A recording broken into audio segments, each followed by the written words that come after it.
నమస్తే. ప్రస్తుతం మనతో పాటు క్యామ్ మల్లేశం గారు మాట్లాడారు. సార్ చెప్పండి, తెలంగాణలో బీసీ కులగణన చేసుకొచ్చి దీనికి సంబంధించి ఆర్డినెన్స్ తీసుకొచ్చి దేశంలో నెంబర్ 1గా తీసుకొచ్చాం తెలంగాణ అని చెప్పి కాంగ్రెస్ చెప్తారు. నిజంగా బీసీలందరూ పాల్గొన్నారంటే ఏం చెప్తారు? కులగణన చేసుకొచ్చి ఏం చేశారు? ఏం చేశారు అన్న కులగణన తెచ్చి? ఏం లేదు, కులగణన చేసినామని చెప్పుకోరు. 42% అన్నారు, ఏది లేదు. అన్ని డ్రామాలు చేసి బీసీలను మోసం చేయడానికి ఇది ఒక డ్రామా.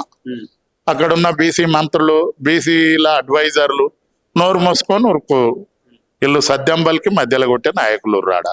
వాళ్ళు ఆత్మాభిమానాన్ని చంపుకొని పదవి కొరకుండ్రు. బీసీలకు ఏం చేసిండు? 42% అన్నాడు. విద్యలో కానీ ఉద్యోగాలలో కానీ రాజకీయ రిజర్వేషన్లు ఇవ్వాలి కదా. నువ్వు సస్తావా, ఆర్డినెన్స్ తెస్తావా, చట్టం చేస్తావా? నువ్వు అన్నావు యాజ్ ఏ ముఖ్యమంత్రిగా నువ్వు అన్న మాట నిలబెట్టుకోవాలి.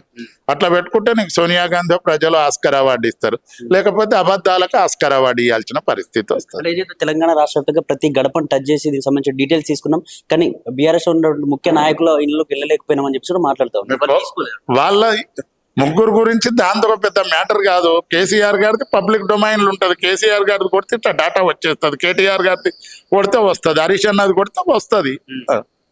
నిన్న కేటీఆర్ గారి బర్త్డే సందర్భంగా చాలా జిహెచ్ఎంసీ పరిధిలో బర్త్డే సంబంధించిన ఫ్లెక్సీలు అయితే పెట్టింది. అది పొద్దున్నే జిహెచ్ఎంసీ సిబ్బంది మొత్తం తొలగించిన పరిస్థితి. అసలు ఎందుకు తీసేయాల్సి వచ్చింది? అధికారులది అది కరెక్ట్ కాదు.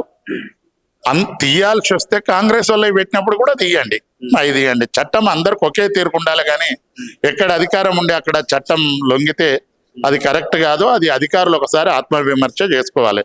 దీంతో రాష్ట్ర భవిష్యత్తుకు కూడా మంచిది కాదు. అది మాయి తీయొద్దు అని అనడం కాదు, వాళ్ళవి కూడా తీయాలి. చట్టం అందరికి ఒకే తీరుకు ఉండాలి. బీసీ రిజర్వేషన్లకు సంబంధించి బీఆర్ఎస్ పార్టీ ఏ విధంగా పోరాడబోతుంది? ఖచ్చితంగా 42% కోసం మా బీఆర్ఎస్ పార్టీ పోరాడుతుంది.